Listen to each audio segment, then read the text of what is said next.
Bismillahirrahmanirrahim. Assalamualaikum warahmatullahi wabarakatuh. Hamdan liman qala fi kitabihil karim wa huwa asdaqul qailin. A'udzu billahi minasy syaithanir rajim. Syahrul Ramadan alladzi unzila fihil Qur'an. Hudallin nasi wa bayyinatin minal huda wal furqan. Faman syahida minkumus syahra falyasum. Al-ayat. Asyhadu an la ilaha illallah wahdahu la syarikalah. Syahadatan man tayaqqana wa tahaqqaqa wa amila biha. Wa asyhadu anna Muhammadan abduhu wa rasuluh. Arsala rasulahu bil huda wa dinil haqq liyuzhirahu 'ala ad-dini kullih wa kafa billahi syahida. Allahumma shalli wa sallim wa barik 'ala nabiyyil karim Muhammadu wa ala alihi wa ashabihi ajma'in. Sahabat-sahabatku sekalian yang tengah bersemangat dalam proses hijrahnya. Hari ini tepat tanggal 15 Sya'ban dan bulan Sya'ban itu 29 hari.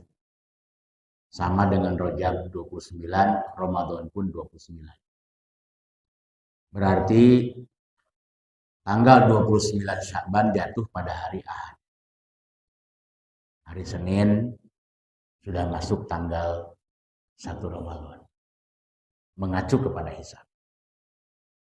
Mengingat semakin dekatnya kepada Ramadan, maka ada hal-hal yang penting untuk disiapkan. Persiapan menjelang datangnya Ramadan. Itu ada dua bentuk persiapan. Pertama, persiapan secara prinsipil, dan yang kedua, persiapan secara teknis. Dua hal inilah yang penting untuk kita siapkan. Pertama, persiapan secara prinsipil, yang kedua, persiapan secara teknis. Persiapan secara prinsipil yang dimaksud adalah persiapkan Ramadan dengan pemahaman ilmu. Ya. Jadi yang dimaksud persiapan secara prinsipil adalah persiapkan Ramadan dengan pemahaman ilmu. Dengan bekal pemahaman ilmu. Sebab seluruh kegiatan Ramadan kita sulit mencapai hasil jika dilakukan dengan kebodohan. Ya. Jadi tanpa persiapan pemahaman ilmu sulit mencapai hasil. Boleh jadi Ramadan kita akan gagal kembali seperti Ramadan sebelumnya jika dilakukan dengan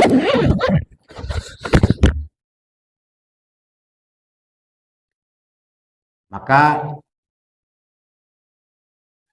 landasan prinsipilnya adalah surat Al-Isra ayat 36 dengan hadis Nabi. Landasan prinsipilnya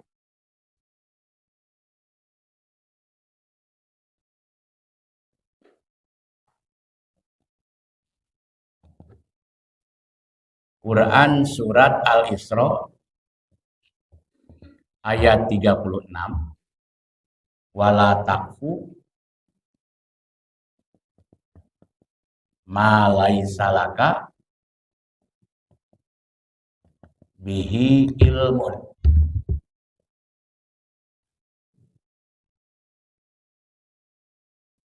Ini dasar prinsipilnya atau landasan prinsipnya. Wala taqfu ma laisa laka bihi ilmun. Janganlah kalian melakukan sesuatu apapun bentuk bentuknya tanpa landasan ilmu. Jadi berbuatlah berdasarkan landasan ilmu, beramallah berdasarkan landasan ilmu, beribadahlah berdasarkan landasan ilmu, berjihadlah berdasarkan landasan ilmu. Wala takfu ma laisa laka bihi. Ini prinsip dasar yang dimiliki oleh setiap mukmin dalam melangkah dan dalam berjuang. Jadi jangan keluar dari bimbingan Quran. Sama seperti Nabi Muhammad berhasil itu karena apa? Waladzi arsala rasulahu bil huda. Kenapa Nabi Muhammad berhasil? Karena bil huda, disertai dengan bimbingan ilmu. Jadi yang dimaksud bil huda itu adalah disertai dengan bimbingan ilmu. Jadi seluruh ucapan Nabi dan perbuatan Nabi selalu disertai dengan bimbingan ilmu. Makanya berhasil.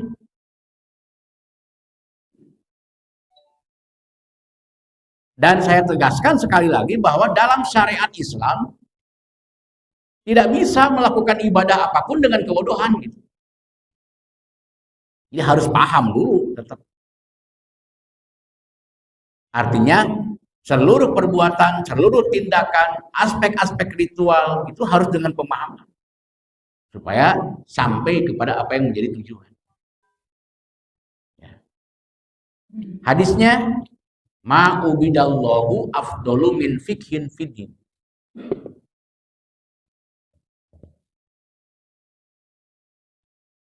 Ma ubidallahu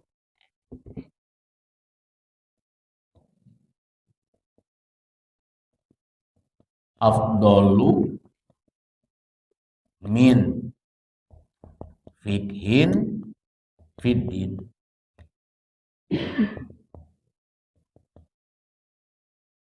Nah ini,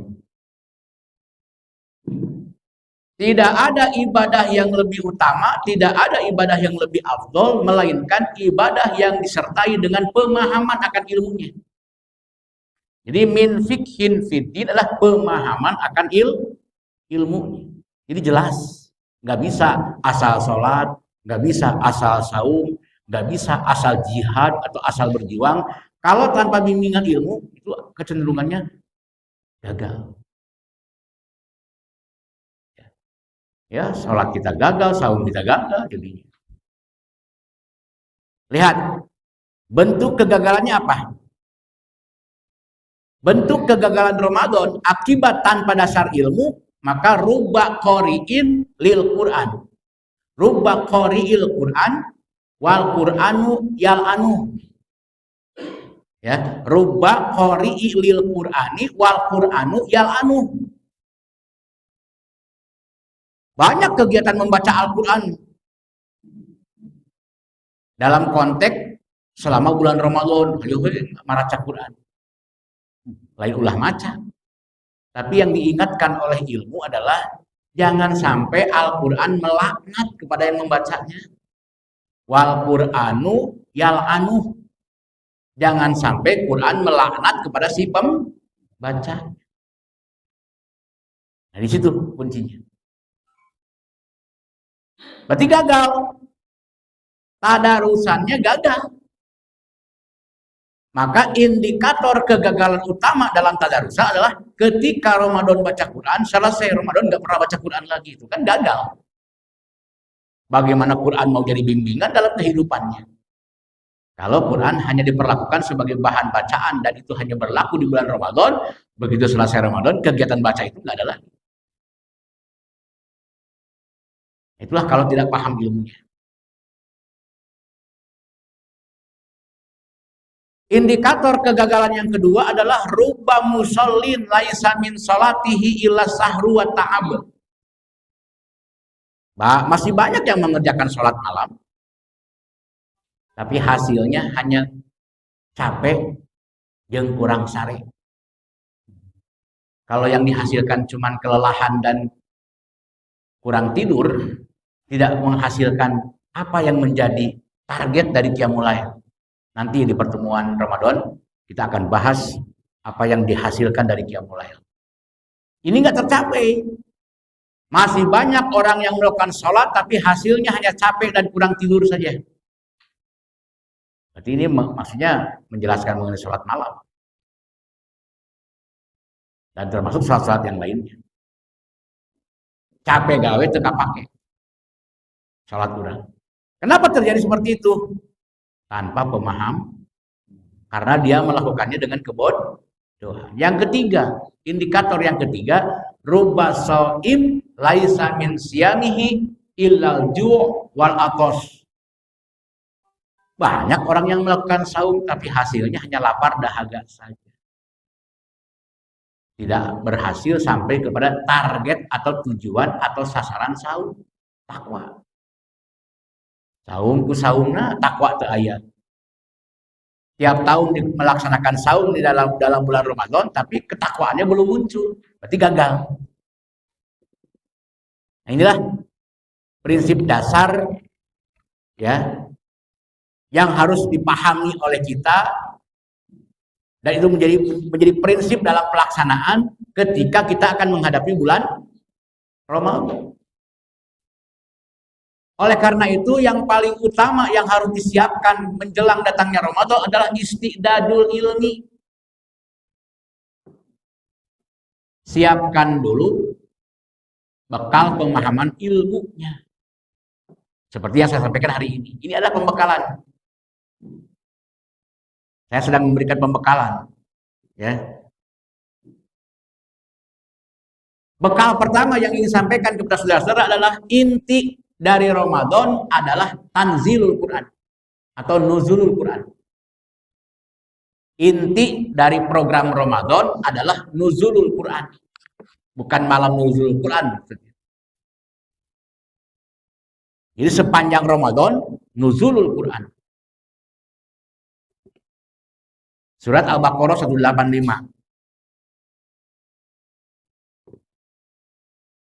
Jadi inti dari bulan Ramadan adalah nuzulul Quran. Syahrul Ramadan alladzi unzila fihil Quran.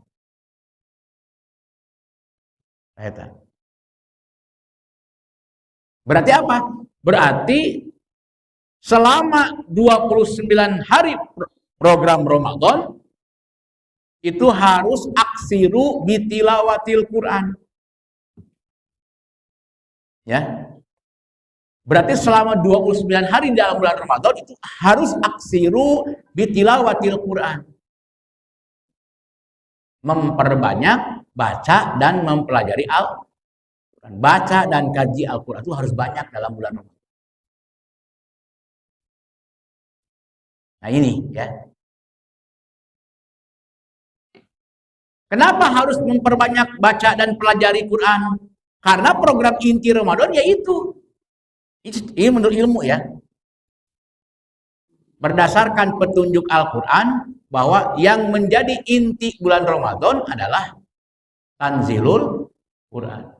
Syahrul Ramadan alladzi unzila fihil Quran. Bulan Ramadan, bulan diturunkannya Al-Quran. Bukan malam pertama turun Quran, maksudnya bukan itu yang dimaksud ayat ini. Tapi memang oleh Allah Ramadan dijadikan sebagai program nuzulul Quran, bukan peringatannya. Hari peringatan malah tanggal 17. Ya. Insya Allah pembekalan lebih lengkapnya nanti pada hari Ahad pertama di bulan Ramadan. Tanggal 17 ya. Tanggal 17 Ramadan. Itu kita gabungkan dengan Qoryah Thayyibah insya Allah. 17 Maret maksudnya. Ya.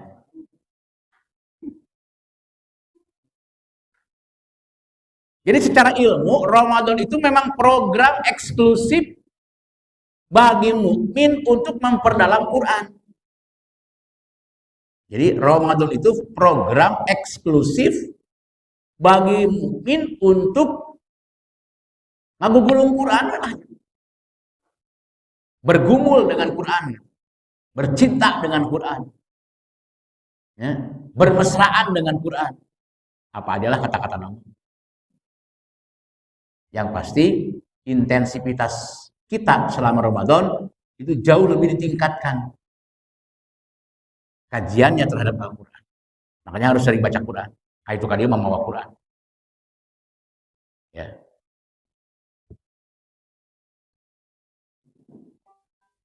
Nah, itu program inti. Sedangkan program penunjangnya ada dua.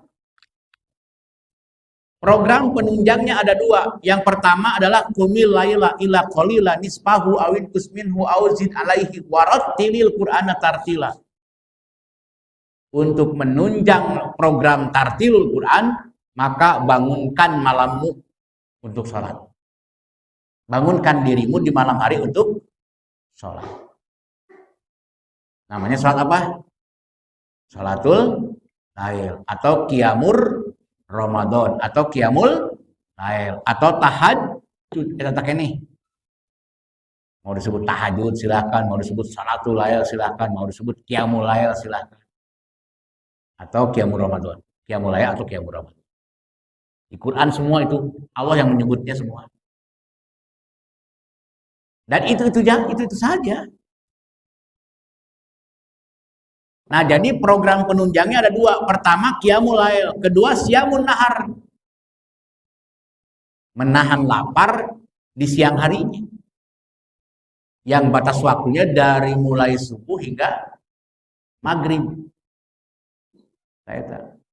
Ya. Min tulu'i syamsi ila gurbatihi. Dari mulai terbit matahari hingga tenggelam. Itulah waktu siyamun nahar. Nah, program qiyamul lail dengan siyamun nahar adalah program penunjang agar program inti tercapai, gitu maksudnya. Nah, itu nanti dibahas di dalam pertemuan secara keseluruhan. Jadi ada program inti, ada program penunjang. Nah, ternyata baik program inti ataupun program penunjang selama dalam bulan Sya'ban harus disiapkan. Pertama adalah istidadul ilminya. Persiapan pemahaman ilmu. Ya. Selama Ramadan. Nah, lihat dalam Al-Baqarah 185. Dalam Al-Baqarah 185 ada kalimat faman syahida minkumus syahra falyasumhu. Hadisnya idza sahadta syahra Ramadan. Ayatnya faman syahida minkum asyahra bulan Ramadan falyasumhu. Cuman di dalam menetapkan kapan memulai saum itu ada etika yang harus dipegang. Ya. Ketika akan memulai saum dan ketika akan mengakhiri saum harus memperhatikan etika-etika yang harus dipegang. Jadi jangan langgar etika. Jadi ketika kita akan memulai dan mengakhiri Ramadan, maka perhatikan ketentuan-ketentuan sebagai berikut. Pertama, ya. Pertama adalah bil hisabi. Perhatikan hitungan hisab. Ya. Perhatikan penanggalan berdasarkan hisab.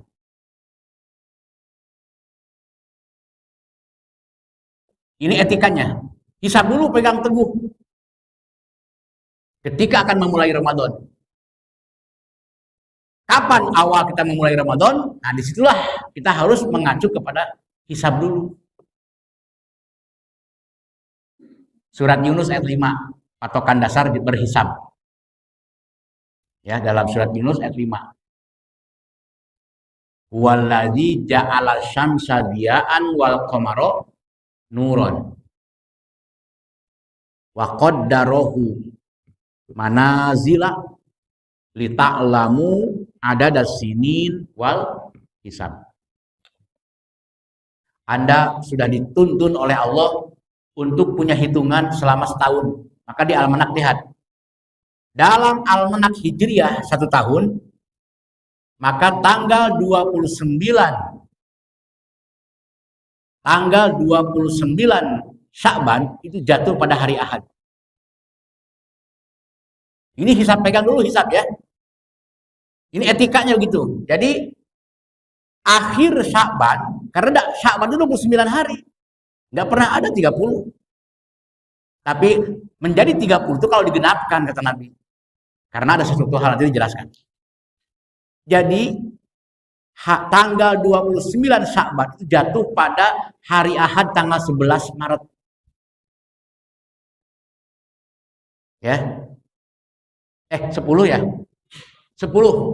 Tanggal 10. Tanggal 10 Maret. Sekarang Februari. Ya Maret. Jadi tanggal 10 Maret itu tanggal 29 Sya'ban. Berarti secara hisab hari Ahad tanggal 10 Maret itu adalah akhir bulan Sya'ban. Yang berarti secara konsekuensi hari Senin tanggal 11 sudah jatuh tanggal 1 Ramadan. Nah, ini yang disebut hitungan prinsipil juga.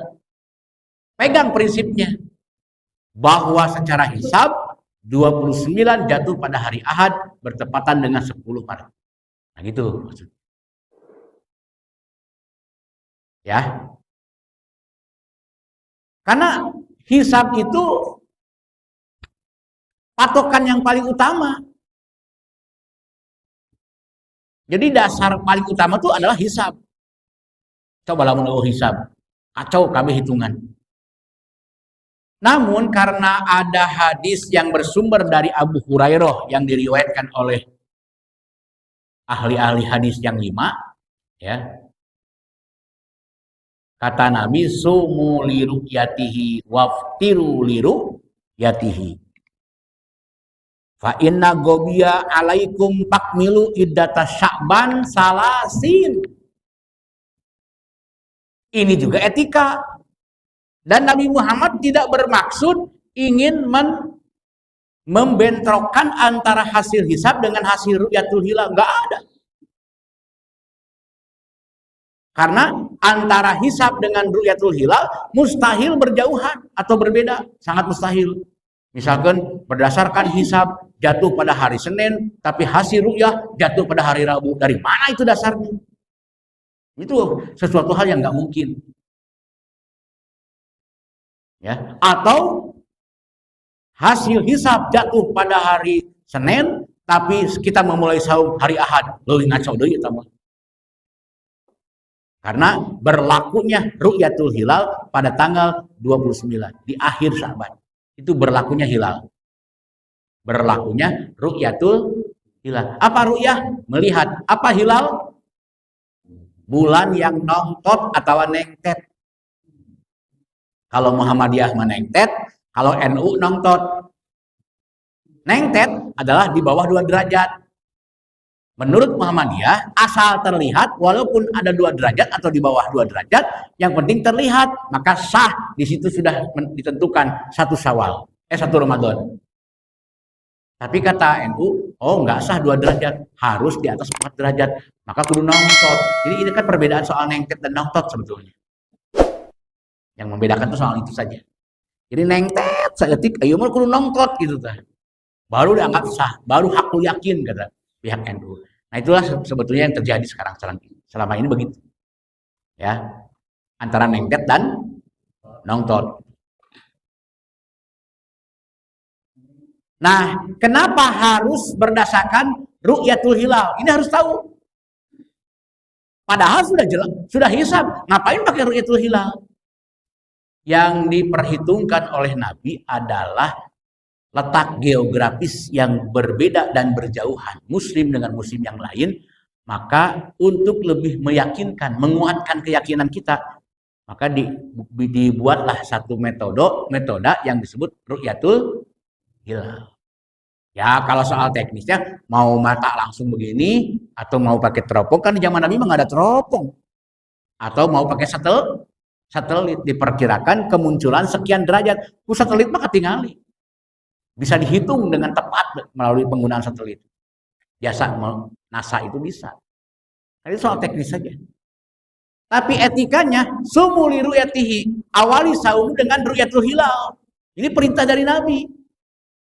Maka lakukan ru'yatul hilal di tanggal 29 menjelang maghrib atau menjelang mau tenggelamnya matahari. Biasanya menjelang maghrib.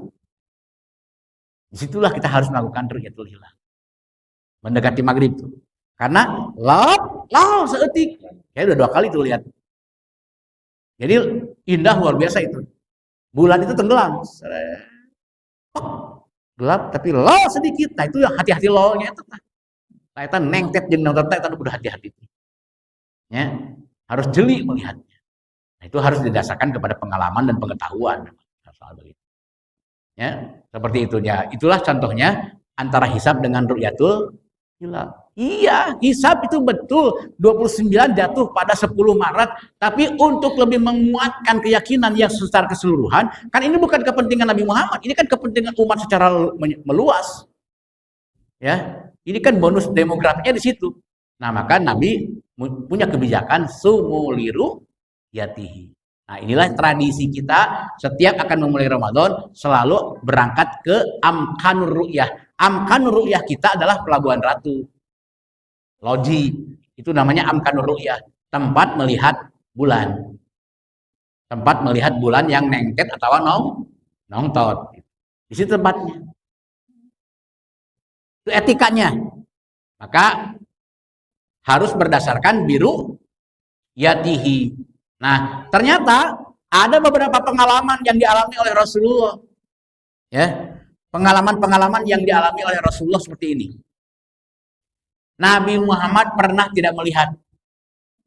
Di titik beliau melihat, tidak melihat. Maka ketika Nabi tidak melihat, Nabi memerintahkan genapkan Sya'ban menjadi 30 hari. Nah, ini dalilnya. Bistikmali Sya'bana salasina yauman. Nabi memerintahkan genapkan bulan Sya'ban menjadi 30 hari. Arek ingin memulai hari Senin, tapi karena Pa'in Gumma, karena terhalang terlihat, atau Pa'in Gobial alaikum, maka Pakmilu Sya'bana salasin, kata Nabi. Oleh karena itu, kita genapkan saja menjadi 30 hari. Jadi yang digenapkan itu bukan Ramadannya, awas. Dalam hadis, yang digenapkan itu bulan Sya'bannya. Bukan Ramadannya. Ramadan tetap 29. Tapi entah bagaimana di Indonesia selalu 30 hari Ramadan. Nah, mah urusan ulama dan urusan orang, tanggung jawab mereka lah. Ya. Nah, ketika Nabi sudah menyampaikan genapkan 30 hari Sya'bannya, beberapa jam kemudian datanglah orang Badui. Orang Badui itu berenang Muslim, orang lembur lah gitu. Sahabat Nabi anu di kampung, kira-kira begitulah. Ya. Datanglah orang Badui menghadap ke Nabi. Pakola inni ra'aitul hilal.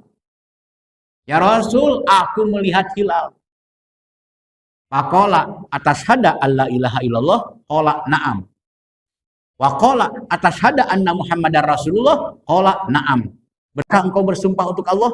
Bersedia. Bersediakah engkau bersumpah untuk Rasulullah? Bersedia.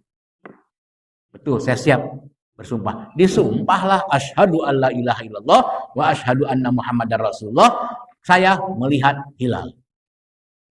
Bersumpah di zaman Nabi nggak sembarangan. Beda jeung sumpah ayeuna. Muslim pengikut Nabi kalau bersumpah di hadapan Nabi nggak berani berbohong. Dan Nabi sangat tahu bohong tidak bohongnya.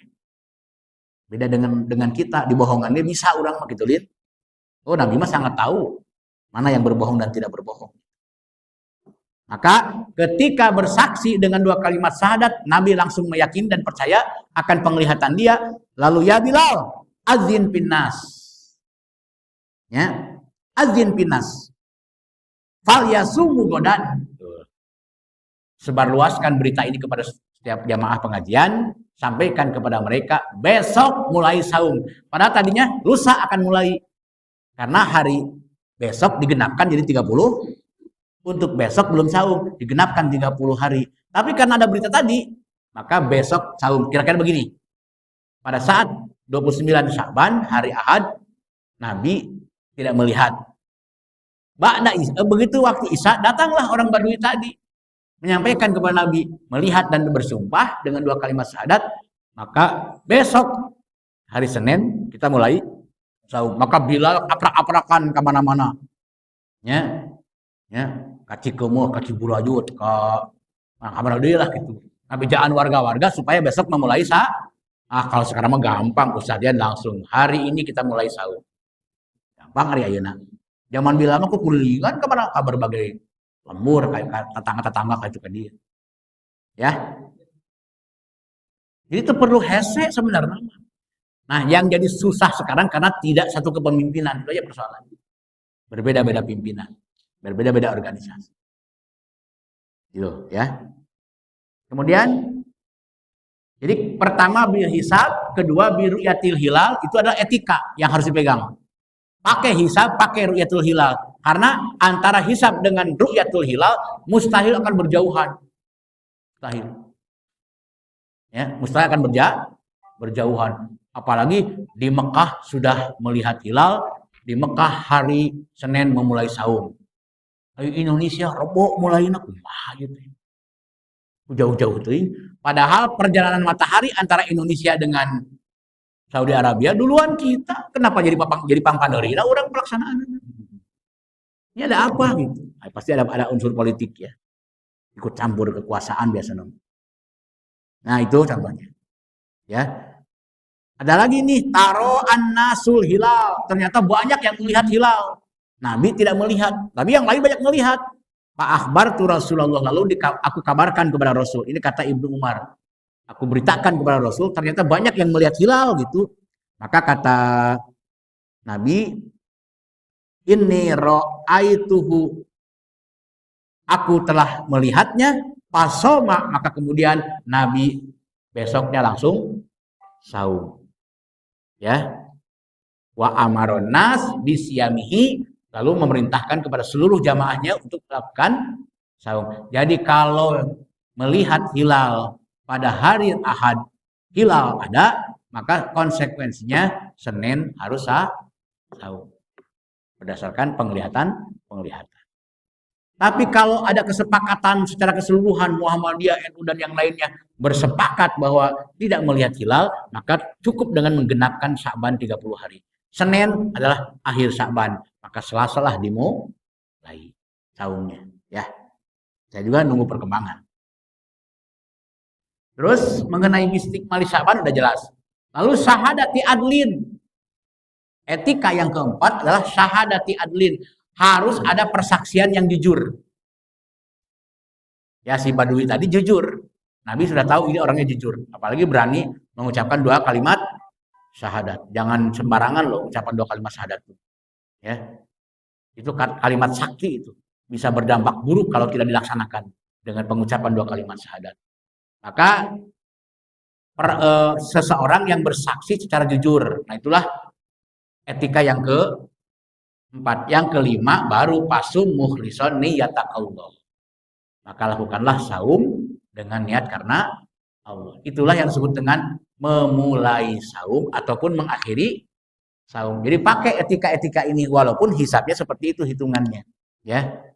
Walaupun hitungannya hisab seperti itu. Nah, inilah dasar prinsipil yang disebut istidadul ilmi, di mana segala pemahaman keilmuannya harus betul-betul dimiliki terlebih dahulu oleh kita sebelum melangkah ke Ramadan. Dengan penjelasan tadi saya kira tidak perlu gamang untuk memulai itu. Ya.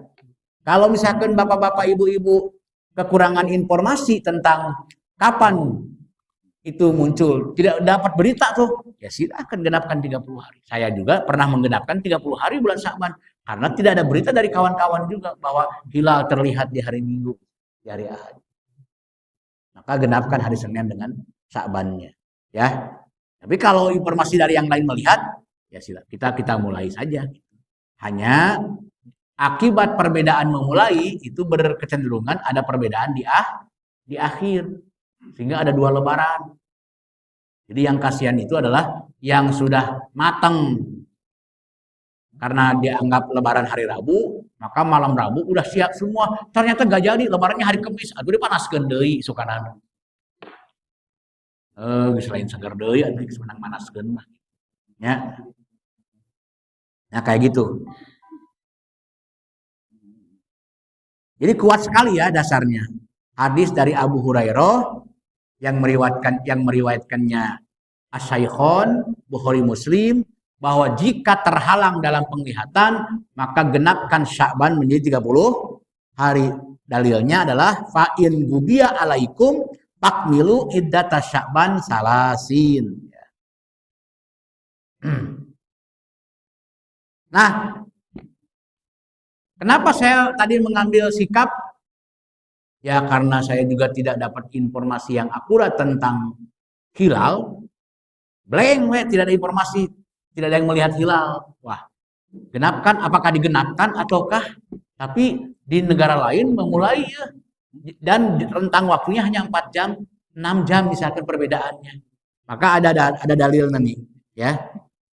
Dari Ibnu Umar. Dari Ibnu Umar yang diriwayatkan oleh Bukhari Muslim. Idza ra'aitumuhu fasumu wa idza ra'aitumuhu faftiru fa in gumma alaikum faqduru lahu. Nah, ini yang jadi dasar faqduru lahu. Makanya kalau merasa saya sebagai murabi, Anda merasa murabinya lah Ustadzan, maka ketika Ustadzan mengumumkan itu harus sami'na wa ata'na. Karena saya juga menggunakan dasar ini. Jika informasi kepakian tidak akurat, tapi di beberapa daerah sudah memulai, maka silahkan ambil kebijakan apakah akan ikut memulai atau nanti besok saja bareng dengan yang lain. Itu faqdaru lahu. Dipersilahkan untuk mengambil inisiatif sendiri. Dimaklumi. Waduh, atuh terjadi 29 jadi 30 Ramadan. Alah, anggap leuwihna hiji gitu ya. Ada kumaha deui atuh. Ya, karena etikanya kan harus berdasarkan hisab, berdasarkan ru'yatul hilal. Dua-duanya harus dipadukan gitu. Tapi kalau berdasarkan hisab begini, tapi ru'yatul hilalnya tidak berhasil, sementara data input tidak bisa kita input, maka mau tidak mau ambil sikap. Kamulah melupakan karena kaidah fikih, dak ma yuribuka ila ma la yuribuka. Yang tidak boleh itu adalah sudah tahu sebetulnya hari ini, tapi karena penggunaan lapangan milik Pemkot mengumumkan lusa, ya mau tidak mau ngelehan ikut, taitan itu menang, mending kena ngayakeun sorangan. Itulah tindakan yang selalu saya ambil dari dulu. Kurang ngayakeun sendiri, gitu pada akhir. Nah seperti itu ya. Kemudian terakhir, Ramadan itu 29 hadisnya. Innama syahru tis'un wa isrina, ya. Innama syahru tis'un wa isrin.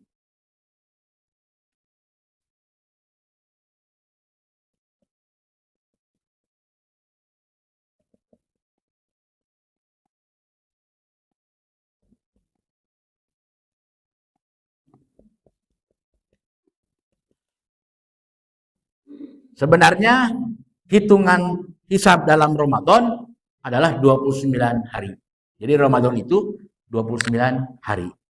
Bukan 30 hari. Tapi yang digenapkan itu Sya'bannya. Ya. Yang digenapkan itu adalah Sya'bannya.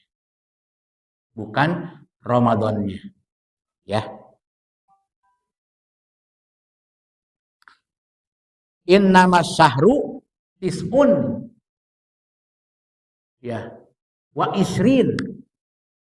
Tis'un 9, isrin puluhan. Jadi 20 isrin itu 20. Ya. Sesungguhnya bilangan bulan Ramadan itu 29 hari. Nah, yang tidak etis adalah Sya'ban ditilupuluhkeun, Ramadan ditilupuluhkeun. Aduh, kacau kaharupna ge penanggalan teh. Bisa kacau ke depannya penanggalan kita itu. Ya. Makanya bekal pemahaman ilmu menjadi bagian yang terpenting di dalam kita melaksanakan ibadah apapun termasuk persiapan ibadah Ramadan. Yang kedua, 5 menit lagi saya punya waktu nih. Ya. Yang kedua adalah persiapan secara teknis. Yang kedua, persiapan secara teknis ya. Nah ini. Ada dua nih persiapan secara teknis tuh. Pertama istidadul jismi.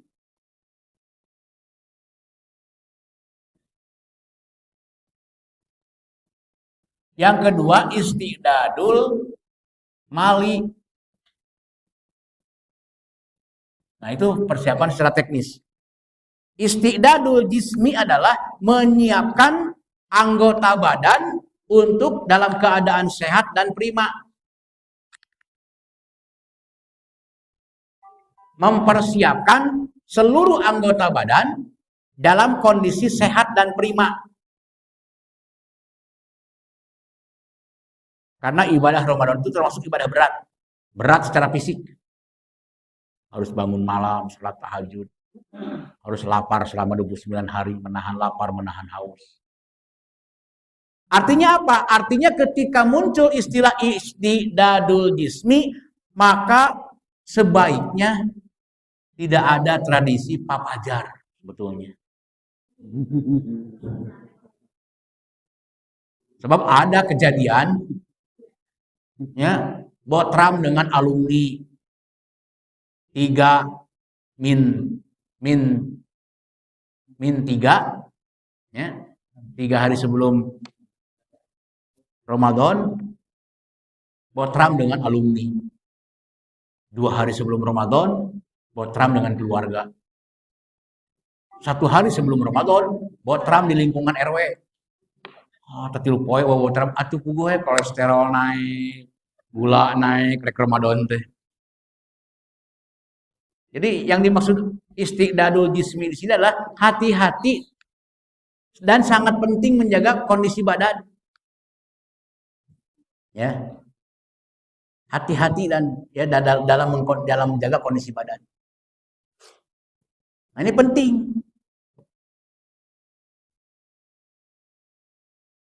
Yang kedua, istidadul mali. Tidak ada salahnya untuk persiapan Ramadan Anda menabung, seperti menabung kurban, seperti menabung rihlah. Ya, untuk rihlah juga itu berat banget kena nabung. Kita kan ada tradisi akhir tahun tuh, aprak-aprakan. Ya. Menjelajahi dunia tiap akhir tahun. Menabung. Termasuk untuk persiapan Ramadan. Maka di dalam bulan Sya'ban kurangi daya beli yang belum perlu, beli sisir. Aya keneh pada sisir deh. Beli apa lagi? Sendal misalkan beli. Nah, padahal kita perlu anggaran khusus untuk disiapkan di dalam bulan Ramadan. Jangan sampai sehari-hari dalam bulan Ramadan teh jamrong deui, buka jamrong, sahur jamrong, misalkan gitulah. Ya. Jadi perlu ada persiapan mal, istidadul mali. Maka dari sekarang diperhemat aja gitu, ya. Yang tidak boleh diperhemat mah zakat infak sedekah, ulah dihemat-hemat zakat infak sedekah, ya. Tapi yang boleh dihemat itu adalah untuk persediaan, apalagi menyiapkan segala sesuatunya di bulan Ramadan. Ini sangat penting ini. Ya. Hal-hal beginilah sebetulnya yang harus sering disampaikan oleh para ustadz-ustadz dalam hal apa yang layak kita persiapkan begitu datang bulan Ramadan. Nah, itulah saudara-saudara sekalian, ya, prinsip-prinsip yang harus dipegang teguh oleh kita semuanya, baik secara keilmuan ataupun secara hal teknis yang harus disiapkan oleh kita menjelang datangnya Ramadan. Tolong ingatkan, materi ini akan dibuat makalah khusus, ya. Mohon diingatkan nanti, nah makalah inilah yang akan dipegang oleh semuanya, karena ini nanti akan menjadi bahan sosialisasi, bahan-bahan diskusi, dan bahan-bahan perdebatan dengan pihak-pihak lain di dalam menggunakan prinsip-prinsip ini. Sehingga lewat sosialisasi kita, insya Allah ke depannya akan ada keseragaman, akan ada kekompakan, dan akan ada kebersamaan dalam memulai dan mengakhiri Jangan sampai suami istri lebarannya ada yang hari Rabu, lebarannya ada yang hari Kamis. Suaminya mengakhiri saumnya hari Rabu, istrinya mengakhiri saumnya hari Kamis. Saimah bisa gitu kan? Ya, seperti itu. Nah, ini jangan sampai terjadi seperti itu. Maka poin-poin inilah sepertinya yang harus dipegang teguh oleh kita semuanya. Demikian, semoga bermanfaat dan saya serahkan kembali kepada Ustaz Deden untuk karena masih ada waktu yang cukup lama untuk dikembangkan dalam bentuk kegiatan yang lain. Alallahi tawakkalna wa ilaihi masir. Wassalamualaikum warahmatullahi wabarakatuh.